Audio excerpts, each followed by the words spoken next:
Hello, congratulations. You're the proud owner of one of my key rings. Now, I've got a lot to choose from, but this is the instructions on how you take them. So here's mine on my key rings, and this is years old. And I've used this so many times.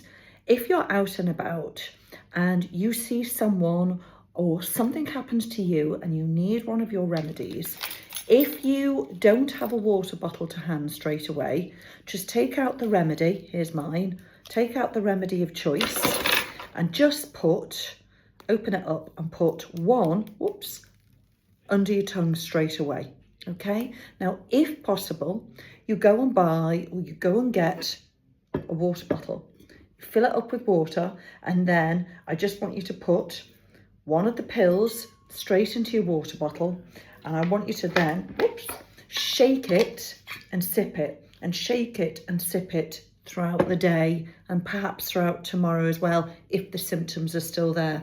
Now, some people are really thirsty. When your bottle gets to about here, just top it up with more water. You don't need any more pills, and shake and sip and shake and sip it.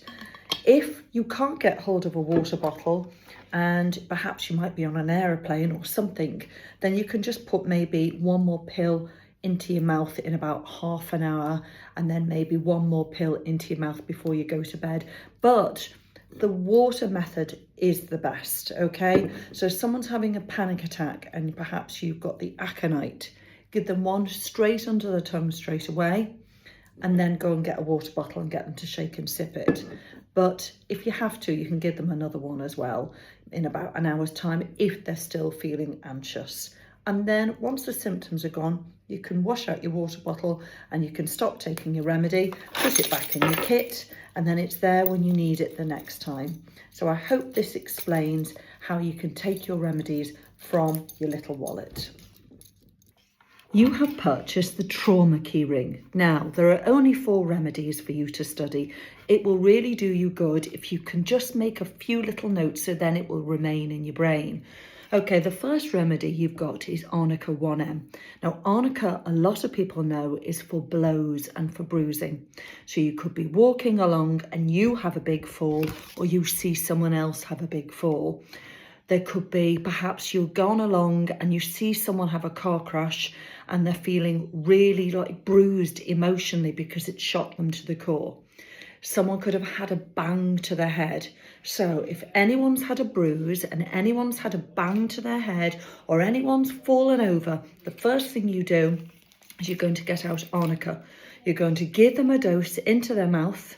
And then if they still need it and you haven't got a water bottle, then give them another dose in about 10 minutes.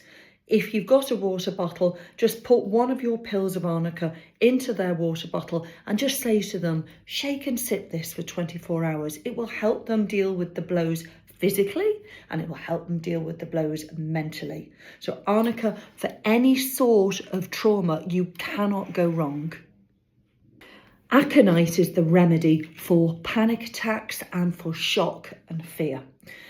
If you're in an airport and someone is having a panic attack and they don't want to get on a plane, if someone's seen something and they're all shaking and they're panicking with fear, if there's any panic or fear or fright, then give them aconite. Now, Arnica and aconite are very similar because it's the blows. So say someone's had a car accident, you're going to give them Arnica, but then they might be really, really fearful. So give them aconite after the Arnica. They go together very well. So any type of panic attack, fear or fright, use aconite. If they've had an accident and understandably they're bruised but panicky, you can give them both. So this is great. Now, this is a 1M potency. It's very deep acting. It doesn't need that much repetition. One pill of this you'll find is enough to calm most people down. But give them another one, say in about half an hour if they've still got the residue of the fear, and go and get a water bottle, put a pill in their water, and then they'll feel much better in a couple of hours. Have you ever trapped your fingers in a car door, or your child has? Hypericum is great for crushed fingers and toes. It's great for sciatica. So think of perhaps you've gone for a walk and Uncle John suddenly goes, ah, and it's the spasms of sciatica. Then give him hypericum. If you've gone for a drive, you get out of the car and your child hurts his fingers in the car door, give them hypericum and arnica. They go together quite well because you've got the injury, but you've actually got the crushed fingers and the crushed toes. Any type of nerve damage, perhaps, I don't know, you've gone to the dentist and they've touched a nerve, hypericum again. So any lancinating, spasmy pain, crushed fingers and toes, and nerve damage, use hypericum. I've combined Rustox and Ruta because they're both ideal for sprains and strains. You could have watched little Tilly in the sports day and she's pulled a muscle, or you've gone for a walk and you've pulled a muscle, then Rus and Ruta work really, really well for any tendons or sprains or pulled ligaments. You can use it perhaps and then go to arnica afterwards, but it's a great support just for the pain. Rus is actually very good for a skin eruption from perhaps something that's gone past a poison ivy or something as well. So if that happens, then you can probably use this remedy as well for the same thing. But think of sprains and strains, and you've got Rustox and Ruta.